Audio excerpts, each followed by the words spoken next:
Ahojte, volám sa Matúš Mikulec, s Tomikom som 7 rokov a ako som sa dostal k Tomi? Začalo sa to, keď som mal čerstvých 15, prvé nejaké proste zdravotné problémy, tráviace teda ťažkosti a tak ďalej. Potom kolobeh vyšetrení, zakončený kolonoskopiou, kde mi vlastne povedali, že mám ulceróznu kolitídu a čo taký 15-ročný chalan. Nejaký latinský názov, dostanem tabletku a idem domov. Nastúpil som do nemocnice, nastavila sa tam nejaká prvá liečba.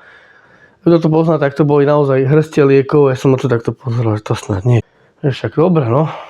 A doteraz si pamätám, keď si ku mne sadla pani doktorka a povedala, že už si veľký chalan, jedná sa o toto, je to doživotné, nedá sa to vyliečiť, iba tlmiť a tak ďalej, tak som si myslel, že však pohoda.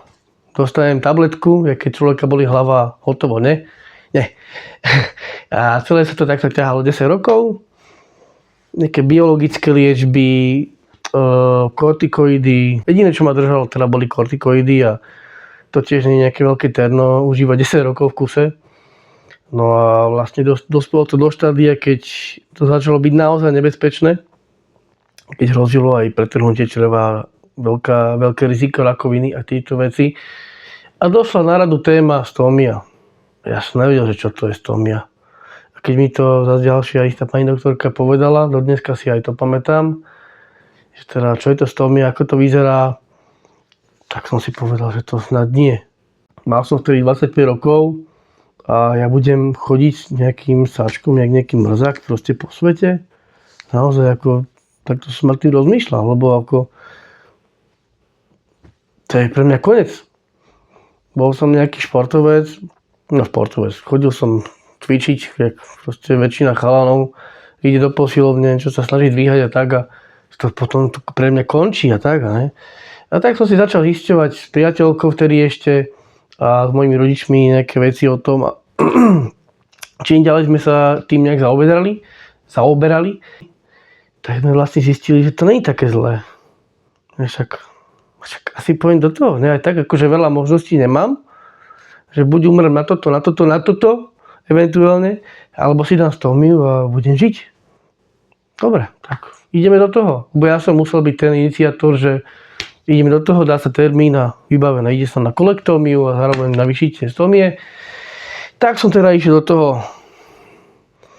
Ďakujem pánovi doktorovi v nemocnici svätého Michala, čo ma operoval. Vyšiel tú stómiu naozaj brilantne a začal sa nový život. Otvorili sa mi nové dvere možnosti. Ja som predtým nemohol ísť len tak, že sa zoberiem, hodím na seba bundu a hajde von. To také nebolo. Ja som musel si každý krok premyslieť, musel som si pozrieť hustotu veciek na meter štvorcový. Proste to neexistovalo a zrazu som mohol ísť hocikde, hocikám. Hocikedy som sa mohol najesť, napiť, do reštaurácie len tak. S priateľkou vtedy ísť niekam na prechádzku do mesta. To bolo akože pre mňa, že wow. Normálne ja som nechápal. A furt, aj už keď som mal stómiu, a ešte do dneska mi to trvá, že som sa občas tak obzeral, že kde je vecko, potom, že však netreba. Takže ako naozaj, a prvý taký veľký krok a prvé také veľké spoznanie, alebo prvá taká veľká skúsenosť so stómiou bola, keď sme išli, to bolo nejakých 9-10 mesiacov po vyvedení stómie so svokrovcami a vtedy ešte s priateľkou aj bratom. 5 ľudia v jednom aute na trip po Balkáne. 8 krajín, niekoľko morí, rôznych prostredí. Väčšinou sme stanovali. No a to bolo pre mňa wow. To také niečo som v živote nezažil. Ani by som bez stómie také niečo zažiť nemohol. Takže to bolo pre mňa naozaj taký vstup do nového sveta, také privítanie, že vítaj v novom normálnom svete, to ako sa má žiť a vlastne všetko si vynahrádzam pomaly. Bo ja som nemal prakticky, že pubertu a nejaké behačky vonku kvôli problémom, takže naozaj stómia mi zachránila život doslova. Stómia mi otvorila nové dvere do sveta, nové okno možností. Naozaj môžem robiť čo chcem, kedy chcem, ako chcem a teraz ťahám kamióny, mám krásneho syna, rodinu, takže ako všetko sa dá so stómiou proste. A naozaj som rád, že som do toho išiel. Nikdy v živote som to neľutoval, nikdy to ľutovať nebudem a odporúčam naozaj každému, kto zvažuje, nech ide do toho. A asi toľko k tomu. Ahojte.